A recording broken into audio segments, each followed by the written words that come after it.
Tathagata Roy BJP নেতা তিনি post করে উল্লেখ করছেন যে পরিযায়ী শ্রমিককে ট্রেন থেকে ফেলে দেওয়ার অভিযোগে তৃণমূলের পাল্টা তৃণমূল সরকারকে নিশানা করে পোস্ট করেছেন তথাগত রায়, যেখানে তিনি বলছেন সর্বশেষ খবর অনুযায়ী সুখেন মুর্মু মদ খেয়ে মারামারি করে মারা গেছেন। আর বেঙ্গালুরু সেই শ্রমিকটির নাম নেই কেন? সে বেঙ্গালুরু থেকে এত দূরে পশ্চিমবঙ্গের বেলদায় আসার পরই তাকে ঠেলে ফেলা হলো কেন? মমতার সদা জাগ্রত পশ্চিমবঙ্গ পুলিশ কি করছিল? সোশ্যাল মিডিয়ায় পোস্ট করেছেন, প্রশ্ন করেছেন তথাগত রায়।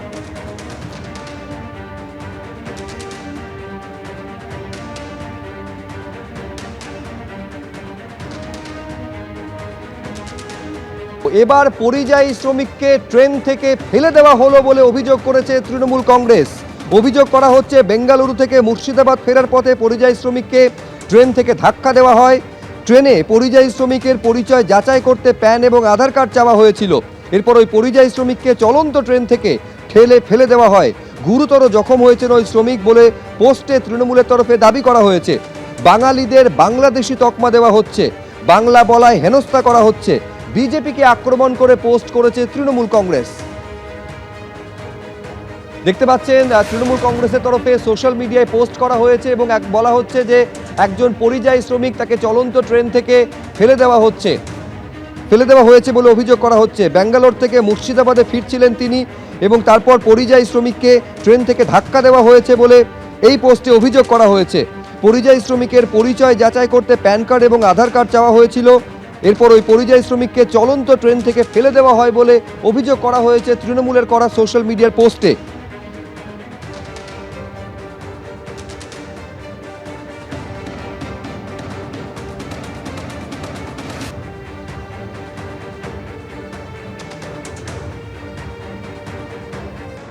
টি-20 বিশ্বকাপে পাকিস্তানকে উড়িয়ে ভারত পৌঁছে গেল সুপার 8-এ। 61 রানে পাকিস্তানকে পরাজিত করল ভারত। বুমরা, অক্ষর, বরুণ চক্রবর্তী, হার্দিকের দুটি করে উইকেট। 40 বলে 77 রানে দুরন্ত ইনিংস খেললেন ঈশান কিষান। ভারতের 175 রানের জবাবে 114 রানেই অল আউট পাকিস্তান।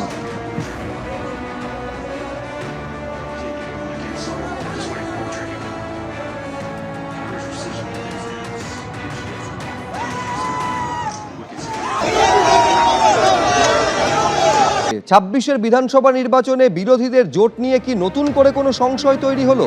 তার কারণ আজকে কলকাতায় জোট নিয়ে বৈঠক হয়ে গেল, যে বৈঠকে গড় হাজির রইল সিপিএম, ফরওয়ার্ড ব্লক এবং আইএসএফ। বৈঠকে হাজির ছিল হুমায়ুন কবিরের জেইউপি, মিম সহ একাধিক দল। আমি আরো বিস্তারিত এই নিয়ে জানবো। পার্থপ্রতিম ঘোষ আমাদের প্রতিনিধি রয়েছেন। সিপিএমকে বারবার বার্তা দেওয়া হয়েছে একেবারে হুমায়ুন কবিরের তরফে। তোমার সঙ্গে কথা বলেও একথা হুমায়ুন কবির বারে বারে বলেছেন। পার্থ, আজকের জোট বৈঠকে কি হলো, কি সিদ্ধান্ত নেওয়া হলো এবং বামেদের কোনো প্রতিনিধি আজকের বৈঠকে থাকলেন না, সেটা নিয়েই বা কি হলো? দেখো, আজকে একটা বৈঠক হলো এবং যে বিষয়ে তারা বলছেন যে জোট কি হবে আগামী নির্বাচনে, সেই বিষয়ে এক ছাতার তলায় এসে তারা কিন্তু আজকে আলোচনায় বসে। এবং যে আলোচনায় বসেন তারা, সেটা হচ্ছে এসডিপিআই এর যে সদর দপ্তর রয়েছে মল্লিক বাজার, সেইখানে।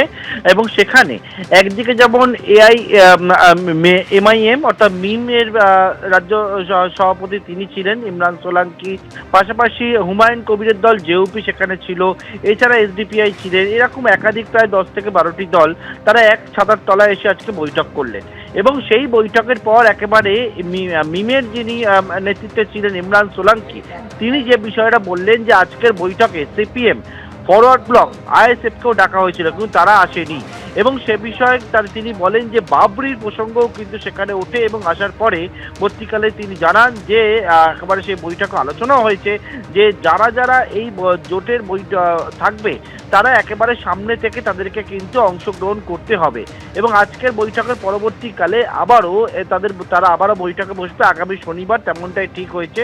এবং আগামী দিনে 26-এর নির্বাচনে কে কোন পথে যাবে, কে কার কোন জায়গায় শক্তিশালী, সেই নিয়ে কিন্তু মল্লিক বাজারে বৈঠক হলো। এবং সেই বৈঠকে মিম যেমন ছিল, সেখানে হুমায়ুন কবিরের দল, জেইউপি, জনতা উন্নয়ন পার্টি তারা ছিল এবং একাধিক দল, সেই দল কিন্তু আজকের জোট বৈঠকে আলোচনা করলেন। অন্যদিকে একেবারে জেইউপির তরফ থেকে বলা হয়েছে সেটা সিপিএম বা আইএসএফ তারা কি করবে আগামী 25 তারিখের মধ্যে তাদের কিন্তু ফাইনাল ডিসিশন সেটা জানাতে হবে।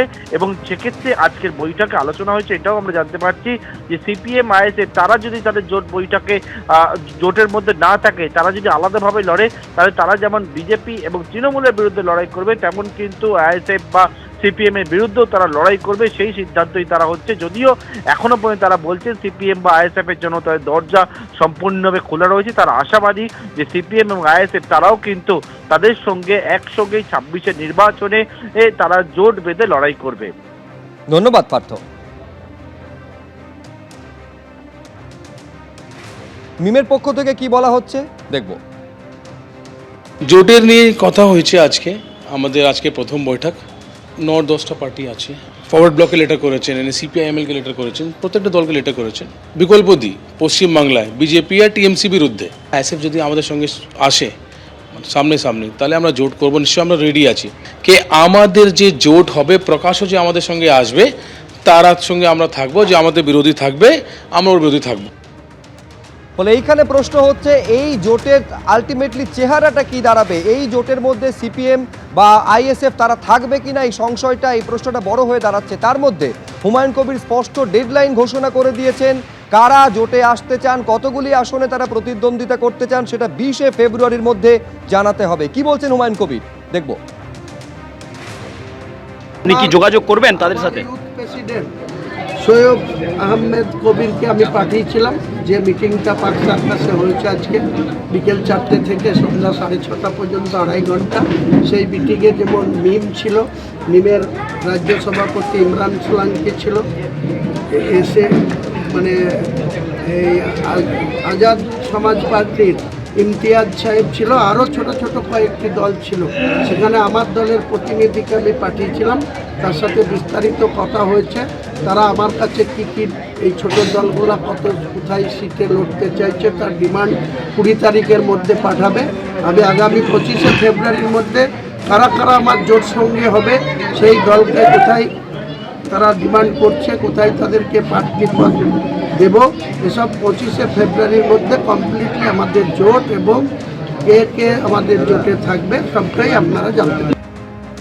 আজকে জোট নিয়ে যে বৈঠক হয়ে গেল সেই বৈঠকে গড় হাজির রইল সিপিএম আইএসএফ থেকে শুরু করে ফরওয়ার্ড ব্লক। মিমের রাজ্য সভাপতি তিনি বলছেন সিপিএম আইএসএফকে আমন্ত্রণ জানানো হয়েছিল, তারা আসেননি, কেন আসেননি বলতে পারবো না। তারা যদি জোটে না থাকেন, তারা যদি আলাদাভাবে লড়াই করেন, আমরাও তার বিরুদ্ধে প্রতিদ্বন্দ্বিতা করব। আপনারা শুনলেন হুমায়ুন কবির একটা ডেডলাইন বেঁধে দিচ্ছেন যে কারা কারা জোটে থাকতে চান, কত আসনে তারা লড়তে চান সেটা 20শে ফেব্রুয়ারির মধ্যে স্পষ্ট করতে হবে। সিপিএম এর তরফে কি বলা হচ্ছে, সুজন চক্রবর্তী কি বলছেন একবার দেখব।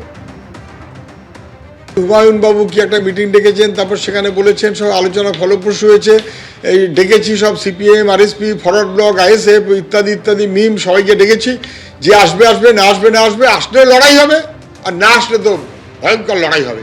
ভয়ঙ্কর লড়াইয়ের গল্পটা আপাতত বান্ডিল করে রেখে দিই, ওতে মানুষের কোনো আগ্রহ নেই, আমাদের তো আগ্রহ নেই বটেই। ফলে জোট নিয়ে জোটের আলটিমেটলি শেপটা কীরকম দাঁড়াবে, এই জোটে কোন কোন রাজনৈতিক দল জোট শরিক হিসেবে থাকবে তা নিয়ে সংশয় এখনো পর্যন্ত কাটছে না। আর এই অবস্থায় শাসক দলের কি প্রতিক্রিয়া দেখুন। এই পুতুলগুলো সুতোগুলো সব বিজেপির হাতে আছে। বিজেপি একদিকে নিজেরা উগ্র হিন্দু উগ্র হিন্দু উগ্র হিন্দু, আর কিছু লোককে নামায় উগ্র মুসলিম কথাবার্তা বলতে, যাতে কিছু মানুষকে বিভ্রান্ত করে ভোটটা অন্যদিকে ফেলানো যায়। কিন্তু সবাই জানেন বিজেপিকে হারাতে গেলে ভোট দিতে হবে তৃণমূলকে, আর তার বদলে কোনো বি টিম সি টিমকে ভোট দিলে ঘুরিয়ে সেটা বিজেপির লাভ। এবিপি আনন্দ এগিয়ে থাকে, এগিয়ে রাখে।